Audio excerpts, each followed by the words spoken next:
Selamat datang di Alur Donghua. Kali ini Mimin akan cerita novel The Crown, Emperor of Eternity. Sebelum mendengarkan jangan lupa subscribe, like, komen, dan share ya biar Mimin tambah semangat. Selamat mendengarkan. Melanjutkan episode sebelumnya. Saat ini, di atas kota Fengyan, awan putih tebal terbelah ke samping, dan tekanan spiritual yang tak tertandingi menyapu, menyebabkan seluruh kota bergetar hebat. Seluruh dunia seakan diguncang oleh satu tangan raksasa, yang menimbulkan gelombang-gelombang besar yang bergulung ke segala arah. Di bawah momentum yang mengerikan itu, bahkan gunung-gunung setinggi 1000 kaki pun tampak tidak berarti. Para praktisi yang kultivasinya belum mencapai ranah yin yang mulai bergemetar, ketakutan saat menatap langit dengan takjub. Apakah ini kesengsaraan spiritual? Banyak sekali praktisi yang terkejut dengan kekuatan yang dalam di mata mereka. Kekuatan semacam itu tampaknya mampu menghancurkan langit dan bumi, membuat orang-orang merasa merinding di dalam hati mereka. Di tengah tatapan banyak orang dengan ekspresi berbeda-beda, Chu Guangsheng menatap kesengsaraan surgawi yang akan terjadi. Bukan saja tidak ada rasa takut di wajahnya, tetapi ada sedikit tanda antusiasnya. Setelah mengalami 3 kali kesengsaraan rinjang, tingkat kesengsaraan mental ini tentu tidak akan membuatnya takut. Suara-suara keras terus-menerus terdengar, dan tekanan spiritual yang menyelimuti langit dan bumi menjadi semakin kuat. Saat ini, kekuatan spiritual yang tak terbatas mulai berkumpul di langit. Samar-samar, semua orang tampaknya dapat melihat bahwa di langit di atas kota Fengyan, ada badai spiritual yang tak terlukiskan yang secara bertahap mengembun. Saat badai mental itu berangsur-angsur terbentuk, tekanan mental yang menyelimuti langit di atas kota Fengyan langsung terjadi 10 kali lebih kuat. Di bawah tekanan yang mengerikan ini, kaki banyak orang bergemetar, dan mereka hampir tidak bisa menahan diri untuk tidak berlutut di tanah. Ini kekuatan surga yang sesungguhnya, jauh melampaui aura penindasan yang dilepaskan oleh para master Rana Yin-Yang. Chu Guangsheng menarik nafas dalam-dalam, dan ekspresinya menjadi sangat serius. Pada saat badai spiritual yang tak berujung hendak berbentuk, dia segera duduk di langit. Ketika dia duduk bersila, tangannya berubah dengan cepat, dan kekuatan mental yang keluar dari ke atas kepalanya dan berkumpul di bawah 9 langit. Itu tubuh spiritual. Semua orang di kota terkejut melihat ke arah atas kepala Chu Guangsheng. Pada saat ini, kekuatan mental yang kuat terus berkumpul di sana, dan tubuh spiritual yang hampir transparan menjadi bertahap terbentuk. Dan diperhatikan lebih dekat, tubuh spiritual ini tampak persis sama seperti Chu Guangsheng, tanpa ada perbedaan apapun. Orang ini benar-benar telah memadatkan tubuh spiritualnya. Dalam hal ini, satu-satunya cara baginya untuk terlahir kembali dari abu dan memperoleh kekuatan yang lebih dahsyat adalah dengan bertahan hidup dari malapetaka spiritual. Pikiran semua orang menjadi kacau. Di atas langit yang kosong, Chu Guangsheng mengangkat kepalanya untuk melihat ke atas. Pupil matanya yang gelap tertuju pada roh yang bening seperti kristal, yang tampaknya bebas dari segala kotoran. Cahaya aneh melintas di matanya. Apa yang disebut tubuh spiritual adalah sesuatu yang mirip dengan jiwa. Sekalipun tubuh fisik seseorang hancur, selama tubuh spiritualnya masih ada kesempatan untuk terlahir kembali dan menjalani kehidupan yang baru. Akan tetapi, tubuh spiritualnya saat ini bukanlah tubuh yang sebenarnya, hanya tubuh spiritual yang telah dibaptis oleh kesengsaraan spiritual yang dapat memiliki semua jenis kemampuan misterius. Ayo, pikiran Chu Guangsheng langsung berubah, dan dia perlahan menutup matanya. Pada saat yang sama, tubuh spiritual di atas kepalanya juga melakukan gerakan yang sama dan perlahan-lahan menutup matanya. Saat berikutnya, suara keras tiba-tiba menyebar, dan badai spiritual yang tampak tidak ada habisnya terbentuk sepenuhnya pada saat ini. Badai spiritual perlahan berubah, dan ruang dalam radius 10.000 kaki pun bergejolak.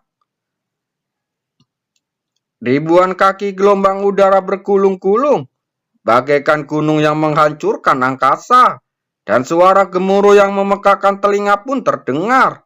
Di bawah tekanan yang mengerikan ini, Chu Kuang-Sheng memiliki ekspresi kosong di wajahnya, seperti seorang biksu tua yang sedang bermeditasi, bahkan pakaiannya tidak bergerak sedikit pun. Dia tidak bergerak sama sekali, dan tubuh spiritual di atas kepalanya tiba-tiba membumbung ke langit, menyerbu ke dalam badai spiritual, di tengah tatapan mata ngeri yang tak terhitung jumlahnya. Melihat pemandangan ini, banyak orang tercengang, dan mata mereka hampir keluar. Apakah anak ini gila? Dia benar-benar mengambil inisiatif untuk mengirim tubuh spiritualnya ke dalam badai spiritual. Itu adalah bencana spiritual yang sangat mengerikan. Para alkemis biasanya akan berusaha semaksimal mungkin untuk menghindari bagian yang tajam saat mereka membuat terobosan, agar tidak mengalami bencana besar. Tetapi pemandangan di hadapan mereka berada di luar dugaan semua orang.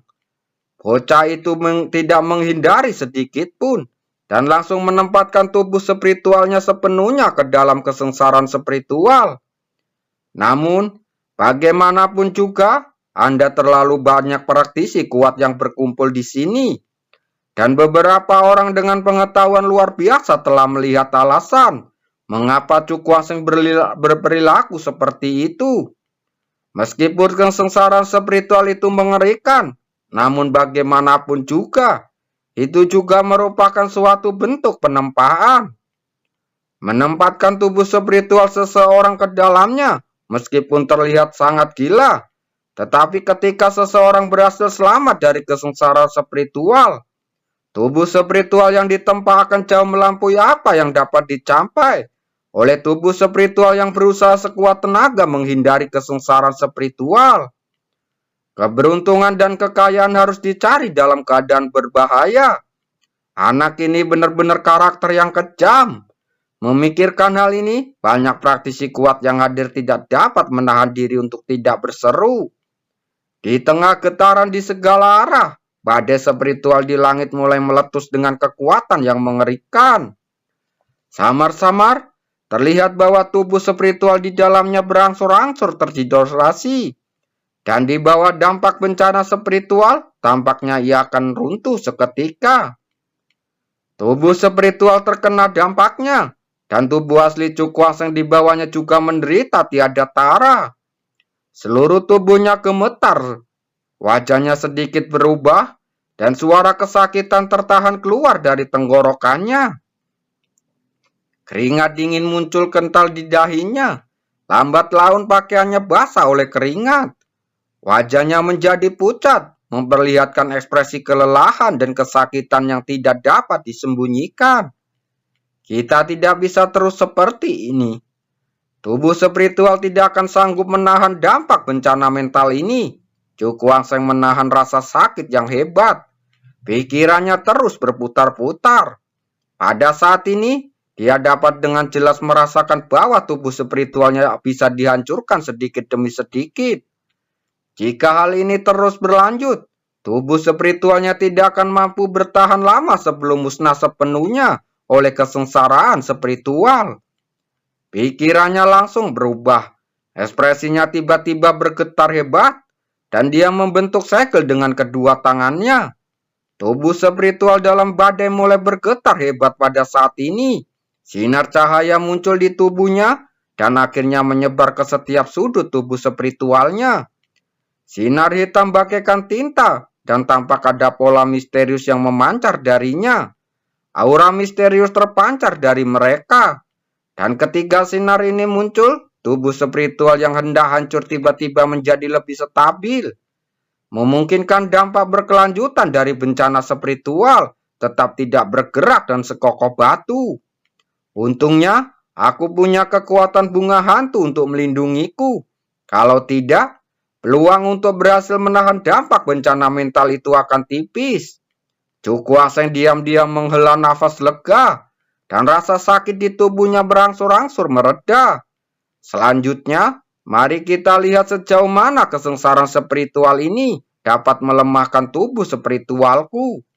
Di atas kota Fengyan, badai spiritual besar perlahan berbalik, dan gelombang aura mengerikan beriak keluar darinya, membuat seluruh dunia tampak bergetar. Di tengah badai, sebuah tubuh spiritual duduk bersila dengan mata tertutup. Meskipun cahaya di sekucur tubuhnya redup saat ini, ia telah bertahan terhadap dampak mengerikan dari bencana spiritual dan tidak menunjukkan tanda-tanda akan hancur. Orang ini benar-benar berhasil menahan dampak bencana mental. Ketika orang-orang di bawah melihat pemandangan ini, mereka semua terkejut dan merasa luar biasa. Itu adalah kesengsaraan spiritual yang mempunyai kekuatan merusak. Tetapi orang ini menempatkan tubuh spiritualnya di dalamnya dan tidak hancur saat itu juga. Benda itu tampaknya adalah kekuatan bunga hantu. Di antara orang-orang yang hadir, ada praktisi kuat dengan mata yang tajam yang mengenali cahaya gelap yang muncul di permukaan tubuh spiritual. Dari sini, mereka merasakan fluktuasi aura yang agak misterius. Itu memang bunga hantu. Pantas saja anak ini berani menempatkan tubuh spiritualnya sendiri dalam kesengsaraan spiritual. Ternyata dia punya kartu truf semacam ini. Seseorang menggelengkan kepalanya. Bahkan jika kamu memiliki perlindungan bunga hantu, jika kekuatan mentalmu tidak cukup kuat, kamu mungkin tidak akan bisa lolos dari nasib kehancuran, kata orang lain menyaut. Itu benar, pria itu mengangguk. Tidak peduli apapun, jika Anda ingin menempatkan tubuh spiritual Anda dalam kesengsaraan spiritual, Anda membutuhkan keberanian besar dan keyakinan terhadap kekuatan Anda sendiri. Di bawah kesengsaraan spiritual, Cuku Aseng duduk dengan tenang. Pada saat ini, dia dapat merasakan dengan jelas bahwa seiring berjalannya waktu, tubuh spiritualnya semakin padat, dan gelombang aneh mulai menyebar darinya. Hanya ketika tubuh spiritual berkembang sepenuhnya, barulah dapat mencapai tingkat kelima. Terdengar suara bergumam dari dalam hatinya. Kekuatan dari Dantian terus dimobilisasi olehnya, terus diinfuskan ke dalam tubuh spiritual, menjaga kerusakan tubuh spiritual yang disebabkan oleh kesengsaraan spiritual. 3 hari berlalu dengan tenang selama kesengsaraan ini. Selama ini, orang-orang di kota itu telah memperhatikan sosok muda di udara.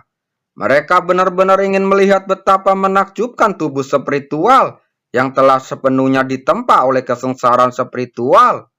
Haruskah itu dilakukan? Di puncak kamar loteng, Liu Fei menatap badai mental yang berangsur-angsur menyusut. Saat dia selesai berbicara, mata Cuku Aseng yang tertutup rapat tiba-tiba terbuka, dan gelombang kekuatan mental yang dahsyat menyapu keluar dari tubuhnya ke segala arah. Pada saat yang sama, tubuh spiritual itu juga membuka matanya, membuka mulutnya dengan kekuatan hisap yang meledak, menyedot kesengsaraan spiritual yang tersisa ke dalam tubuhnya. Kesengsaraan spiritual memasuki tubuhnya, dan seperti ada suara rendah yang menyebar dari dalam tubuh rohnya. Segera setelah itu, tubuh spiritual itu membesar dengan cepat, dan dalam sekejap mata, ukurannya telah menjadi 100 kaki.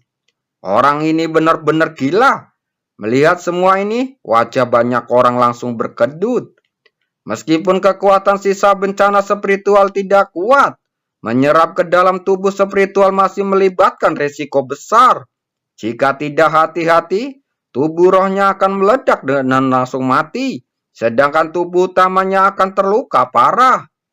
Perbaiki untukku, wajah Cuku Aseng beriak pelan.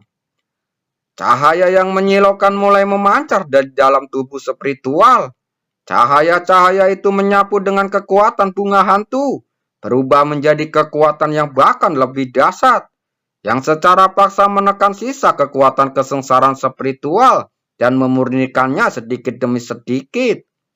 Lambat laun, tubuh spiritual membengkak itu mulai menyusut, dan dalam waktu kurang dari 1 jam, ia kembali ke ukuran manusia normal. Perbedaan adalah permukaan tubuh Roh telah banyak berubah pada saat ini. Warnanya seterang batu giok dan memancarkan cahaya ungu terang, gelombang aura yang sangat kuat yang menyebar. Berhasil melihat tubuh spiritual yang bagaikan permata itu. Semua orang tidak dapat menahan diri untuk tidak membelalakan matanya. Dengan ekspresi terkejut yang masih terlintas di wajah mereka. Semua tindakan gila orang ini kini berhasil. Chu Guangsheng menghela nafas panjang, dan ekspresi kegembiraan yang tak tersembunyikan muncul di matanya saat dia melihat tubuh spiritualnya. Dia dapat dengan jelas merasakan bahwa kekuatan spiritual yang besar di dalam tubuh spiritualnya telah meningkat lebih dari 10 kali lipat dibandingkan dengan setengah bulan yang lalu. Kekuatan mentalku sekarang seharusnya setara dengan praktisi Rana Ying yang tingkat kedua. Dia tersenyum tipis dan perlahan mengulurkan tangannya. Tubuh spiritual itu juga melakukan gerakan yang sama dan menyatu dengan telapak tangan dari kejauhan. Pada saat ini, perasaan yang sangat misterius muncul di dalam hatinya. Tak seorang pun dapat mencapai tingkat keintiman dengan hubungan spiritual. Kembali, Chu Guangsheng mengarahkan jarinya ke dahinya. Gelombang misterius memancar darinya, menyebabkan jiwanya sedikit gemetar. Lalu berubah menjadi aliran cahaya dan menyerbu kedantiannya. Kekuatanku saat ini seharusnya cukup untuk melawan seorang praktisi Rana Ying yang tingkat ketiga secara langsung. Jika aku bertemu dengan seorang praktisi tingkat keempat, bahkan jika aku tidak dapat mengalahkannya, aku seharusnya dapat lolos tanpa cedera. Chu Guangsheng tersenyum tipis. Setelah itu, dia melihat ke kejauhan, di mana tampak sebuah gunung besar menjulang tinggi, dan suatu kekuatan menindas yang dahsyat datang dari jauh melalui angkasa. Gunung Dewa dan Iblis, pengorbanan surgawi, aku datang. Di dalam pavion, Chu Guangsheng berjalan perlahan. Kali ini, semua orang di kota Fengyan mengenalmu. Liu Fei terkekeh pelan. Chu Guangsheng mengangkat bahunya, tampak sedikit tidak berdaya. Menerobos kekuatan spiritual tingkat kelima akan menyebabkan keributan besar. Dan akan sia-sia jika peduli seberapa keras dia mencoba menutupinya. Ayo pergi. Kita akan pergi ke kota untuk mengumpulkan beberapa informasi. Dan kemudian berangkat ke Gunung Dewa dan Iblis, katanya sambil tersenyum. Apakah kamu benar-benar sudah memutuskan untuk pergi? Liu Fei terdiam sejenak lalu tiba-tiba bertanya. Meskipun dia tidak begitu jelas mengenai semua dendam itu. Namun dengan intuisi seorang wanita, dia samar-samar merasa bahwa jika Chu Guangsheng menginjakan kaki di Gunung Dewa dan Iblis kali ini pasti bakal menimbulkan kehebohan. Objek perseteruan kemungkinan besar adalah istana Dewa dan Iblis. Chu Guangsheng perlahan mengepalkan kedua telapak tangannya. Ekspresinya tampak tenang, lalu dia berkata perlahan, ada beberapa hal yang harus aku perjuangkan, dan beberapa orang. Dia tidak melanjutkan bicaranya di sini, sebaliknya matanya bersinar dingin, dan dia menambahkan di dalam hatinya, aku harus pergi dan membunuhnya. Mendengar hal ini, Liu Fei tidak lagi mencoba menghalanginya, tetapi tetap tersenyum manis. Aku akan menemanimu ke Gunung Dewa dan Iblis. Senyum muncul di wajah Chu Guangsheng. Dia memegang tangan lembut VR, lalu berjalan keluar halaman. Setelah mereka pergi, banyak orang berkumpul di suatu tempat di kota itu. Mereka semua memandang keempat itu sambil mendesah dalam hati mereka. Orang-orang ini sungguh tidak beruntung karena mereka ditabrak oleh orang kaya generasi kedua itu. Terima kasih.